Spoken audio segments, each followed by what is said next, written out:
Hollywood has always been a place of stars, beautiful faces, larger-than-life personalities, people who could walk into a room and somehow make the entire world stop and stare.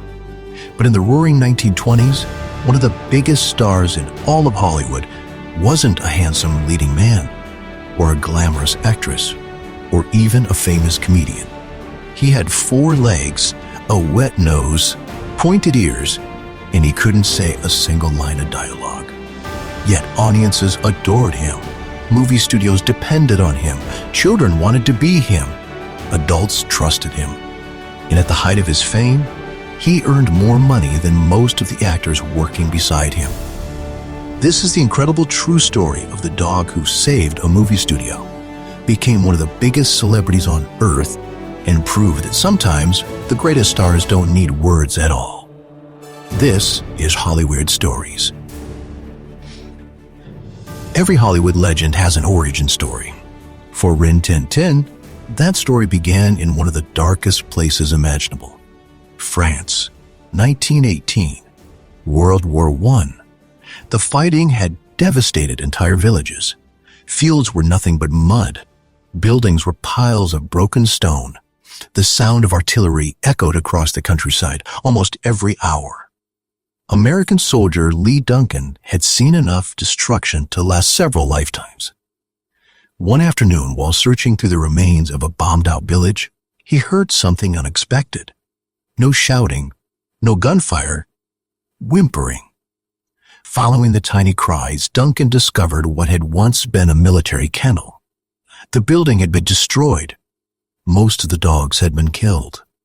But buried beneath the splintered wood and broken bricks were 2 tiny German Shepherd puppies. They were frightened, hungry, barely alive. Duncan carefully lifted them from the rubble.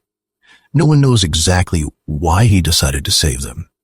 Perhaps after months surrounded by death, he desperately needed to rescue something innocent. Perhaps the puppies reminded him that kindness still existed. Whatever the reason, that single decision changed Hollywood forever. He named the puppies Rin Tin Tin and Nanette. The unusual names came from a popular French puppet tradition. French children often carried tiny good luck dolls called Rin Tin Tin and Nanette. Soldiers had become familiar with the names during the war, and Duncan thought they fit the playful little puppies perfectly. As the war finally came to an end, Duncan faced a difficult challenge. He wanted to take the dogs home. Military regulations weren't exactly designed for transporting puppies across the Atlantic. But somehow, through persistence, paperwork, and probably a little luck, Lee Duncan managed to bring them back to California. He had no idea he was carrying the future face of Warner Brothers. Sadly, Nanette never recovered from the hardships of war. She died while still young. The loss devastated Duncan, but Rin Tin Tin thrived. Almost immediately, Duncan noticed something unusual. This wasn't just an obedient dog. He seemed to understand. When Duncan demonstrated a task once, Rin Tin Tin remembered it forever.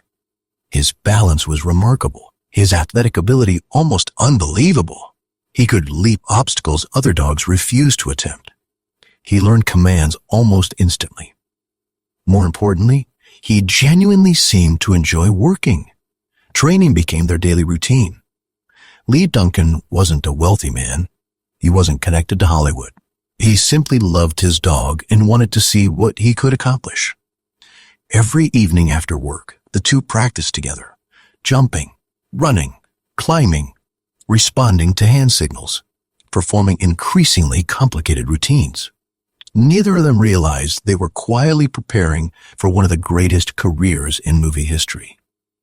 The break came almost by accident. At a local dog show in Los Angeles, Rin Tin Tin stunned the audience. One event required dogs to clear a high jump. Most competitors struggled. Some refused entirely. Then Duncan gave the signal. Rin Tin Tin exploded into motion without hesitation. He soared cleanly over the obstacles with room to spare. Spectators erupted into applause. Among them was someone from the growing film industry. Remember, Hollywood was still finding itself. Studios were desperate for fresh ideas. Audiences constantly wanted something they'd never seen before.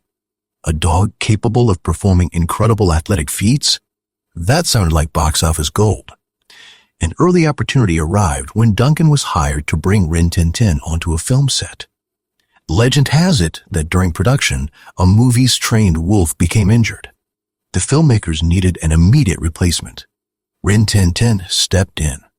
He performed flawlessly. Crew members couldn't believe it. He hit his marks, he responded to cues, he behaved calmly under hot studio lights surrounded by cameras, actors, and dozens of crew members. Working with animals is notoriously difficult. Working with Rin Tin Tin wasn't. Directors soon discovered something remarkable. Sometimes, the dog gave a better performance than the humans. His official breakthrough came in 1923 with Where the North Begins. The story itself wasn't particularly revolutionary. Adventure, snow, danger, heroism. But audiences weren't buying tickets for the plot. They were buying tickets to watch Rin Tin Tin. He ran through forests, leaped across rivers, rescued people from danger, protected children, outsmarted villains. Every action sequence felt authentic because, well, it was. There were no computers, no digital effects, no stunt doubles wearing furry costumes. The incredible animal on the screen was actually doing those remarkable feats. Audiences had never seen anything quite like it.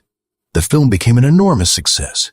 Almost overnight, Rin Tin Tin became one of the biggest stars in America. That success couldn't have come at a better time. Warner Brothers wasn't yet the entertainment giant we know today.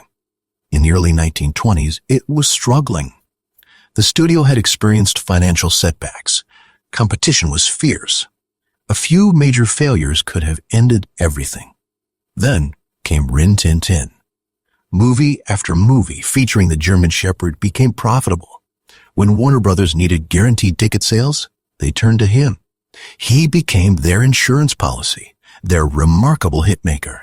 Some historians have even argued that without Rin Tin Tin's consistent success, Warner Brothers might never have survived long enough to later revolutionize Hollywood with talking pictures.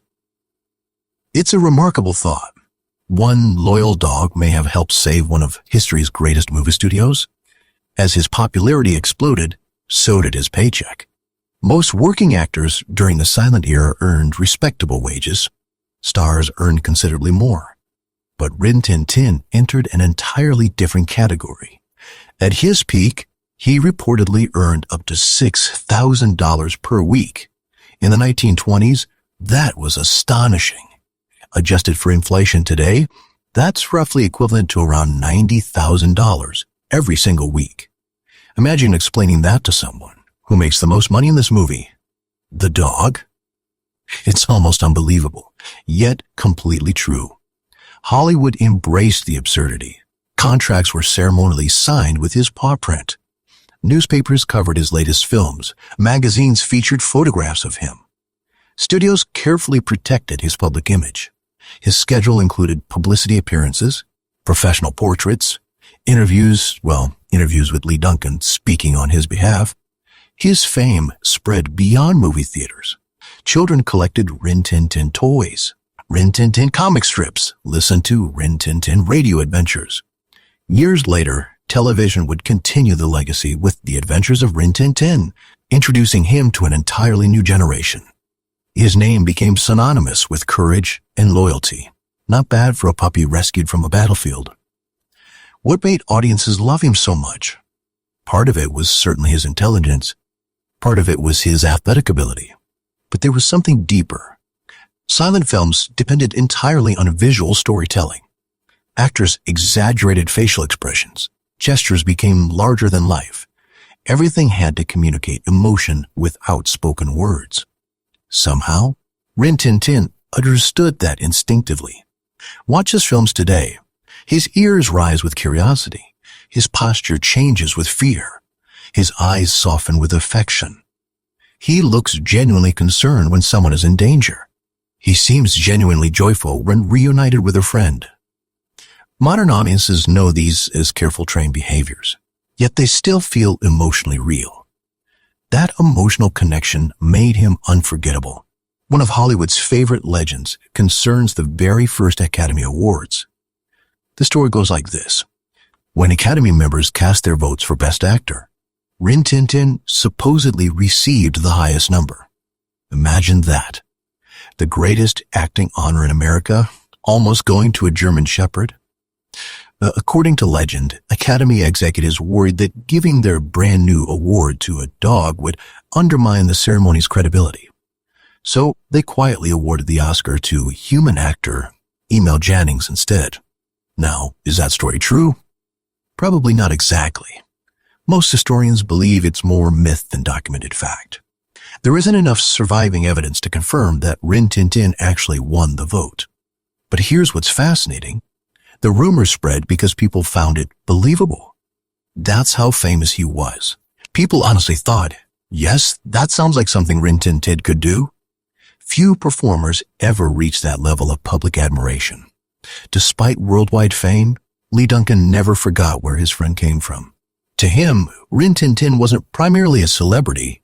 He was the puppy rescued from a battlefield, the companion who had helped him heal from the horrors of war, the loyal friend who had changed both of their lives.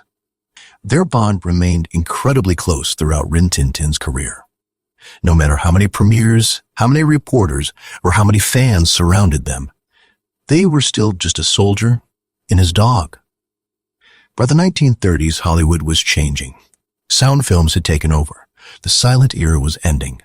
Rin Tin Tin was growing older. The energetic puppy who had leaped impossible fences was now entering his final years.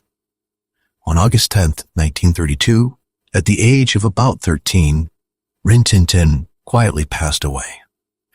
Lee Duncan was with him, and everything they had experienced together, from the ruins of war to the bright lights of Hollywood, to worldwide fame. Their story ended exactly as it began, side by side. But legends rarely stay gone. Lee Duncan spent the rest of his life preserving Rin Tin Tin's legacy. The famous bloodline continued through descendants. Books were written. Television series introduced new audiences to the famous name. Even today, nearly a century later, mention Rin Tin Tin to classic film fans, and they'll immediately smile. Because his story isn't really about a movie star. It's about loyalty, about second chances, about hope appearing in the unlikeliest places. A frightened puppy rescued from a battlefield grew up to rescue a struggling movie studio. That's the kind of story Hollywood usually invents, except this one actually happened. And perhaps that's what makes it so extraordinary. Sometimes the greatest legends don't wear tuxedos. They don't memorize dialogue. They don't walk the red carpet. Sometimes they simply wag their tails and remind us that courage, kindness, and unwavering loyalty never go out of style. This is Hollyweird Stories. Special thank you to Hollyweird Shop for making this episode possible. Check out Hollyweird.shop. They've got the perfect items for the true movie fan. Dare to be different and unleash your weird. Hollyweird.shop unveils new designs every week and is now offering great shipping deals. Stand out, creep out, and wear your weird. Shop now at Hollyweird.shop.